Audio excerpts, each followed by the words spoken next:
السلام عليكم ورحمة الله وبركاته ومركل أي والكين مهدي ميعاد ما أنت وحان ربا إن كجواب السؤال بدنا ليسو فيديو أو إن وحان ربا إن إي كوميرسي بلعب مركا إي كوميرسي جا سيدا بنو بلعب هالكلمة مجا إي كوميرسي و تدكو حي أو هايستان إن يتهاي online wax lagu iibinayo oo maxay lacag laga helayo oo visa card iyo master card iyo waxyaabo caynkaas weedaarnay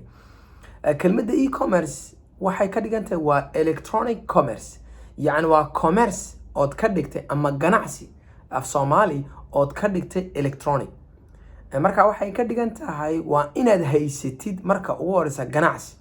ganacsigaas ood leedahay waa ganacsi socda waa ganacsi aad diraasaysay waa ganacsi aad wax ka helaysid waa ganacsi aad helaysid furniseerkii ama supplierkii iyo clientgii ama customer kalka ugu dambeysay qaadanay marka badana business waxa weeyaan waa alaab ku soo galaysa ood adiguna sii iibinayso ama waa service ama khidmad adigu aad sameynayso ood qof kale u sameynayso marka e-commerce-gu labadaba uu noqon marna wuxuu noqon service buu noqon marna product buu noqon oo alaab aad iibinaysid tay badana dadku doonay waxa weey waa ta productiga wuxuu ku oranayaa visa card master card ma haysto maxaa aynkaas war muhiim ma aha visa card iyo master card waxaad ka bilowdaa magaalada aad joogtid ka bilow kadib alaab soo qaad alaabta aad soo qaadid dadka u xayeysiiyay oo si mar horeba aan sheegay Facebook iyo Instagram iyo WhatsApp ka cid aad garanayso inay ku xayeysiis si aad hadhow toole aad ugu tagtid website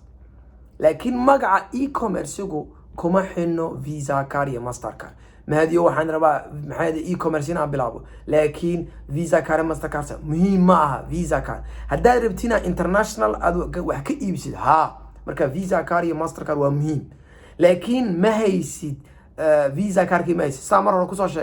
kugu soo sheegana Djibouti iyo Soomaali way adag tahay visa card master card inaad adigu wax ku iibsid inaad ku iibsid ma inaad adigu wax ku iibsid way yartahay marka saa daraadeed waxaad ku bilowdaa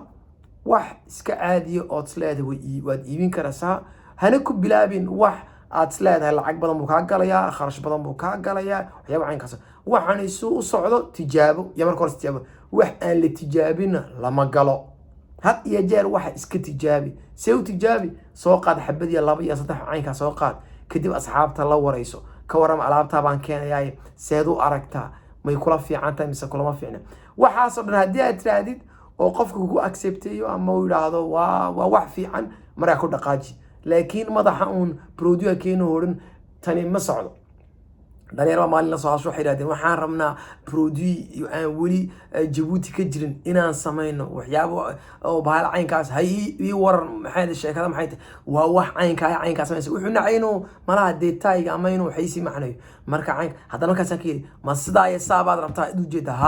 markaas ka yiri taa shirkadda hiblaya sameeysa shirkadda kale hiblaya sameeysa shirkadda kale hiblaya saddex shirkad baan u sheegay wallahi ma suuqa marka uu warayso iska sii diraasay iska sii hadii xitaa ka darka ceebna ma aha wax lagu sii jiray inaad bilowdi kama dhigno wax aan wali jirin baan bilaabaya wax jira waad hagaajin kartaa si ay dadku ay u soo dejiyaan ama si dadku u sameeyaan ayaa si qaldana adigu laakiin marka waxa rabtaa inaad wanaajiso why not bilow markaad bilowdna waad hagaajin kartaa wax dhib ma jirto hadii aad sleed laakiin to aan wali la arag oo la maqal ma rabaa inaan sameeyo diraasad aad iyo aad u wanaagsan inaad sameysid diraasad aad iyo aad u wanaagsan markaad sameysidna kadib baad bilaabi doontaa maalin hore waxaan ka qayb galay Djibouti wax lagu sameeyo fintech la oo shirka oo dhalinyar la rabo in la maalgeliyo markaas dhalinyartii intii ugu badnayd mid kasta wuxuu iibinaya dream buu iibinaya war maxaad ku dhaqaaqday oo sameysay caynkaas oo may jirta ma saabaan sameynaa hebel baan ka badinaya caynkaas no that's not the way you work sida ma asxaabtu u socoto sheekadu saama sheekadu waxa weey wixii adigu bilow marka adigu waad arki doontaa laakiin marka uu waraysan has oran may waa sida hebel si ka fiican baa sameynaa taa kale hebel may tukala ka fiican no saama intaasaan maanta rabay inaan idinla wadaago aad iyo aad baad salaamatiin السلام عليكم ورحمة الله وبركاته.